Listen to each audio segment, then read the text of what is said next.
karena kami sekarang tidak punya cash flow untuk membayar gaji P3K sampai dengan akhir tahun. Sehingga apakah masalah kami daerah selesai? Belum. Dan kemudian pertanyaan berikutnya adalah mungkin kita butuh ada RDP berikutnya tentang bagaimana fiskal 2027. Apakah ada pemotongan anggaran lagi dari yang sudah dipotong 2026?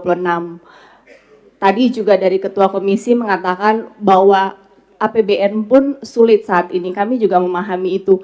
Bahwa kami harus melakukan inovasi, kami juga memahami itu. Tetapi permasalahan kita di daerah, ketika kita harus melakukan inovasi, banyak tools, banyak otoritas dari kami itu yang sudah diambil oleh pusat. Sehingga kami pun tidak memiliki ruang untuk bisa berinovasi.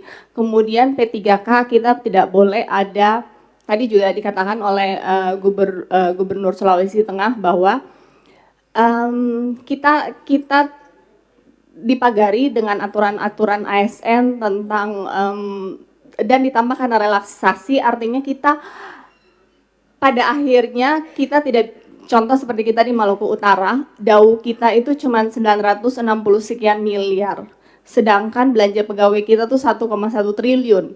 Artinya belanja pegawai kita tuh sudah melebihi DAU.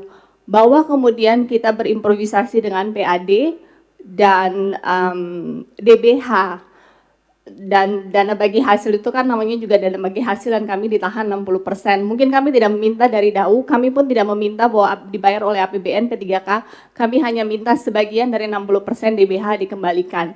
Jika itu dikembalikan, kita akan mengambil jalan tengah, maka kemudian itu sangat membantu.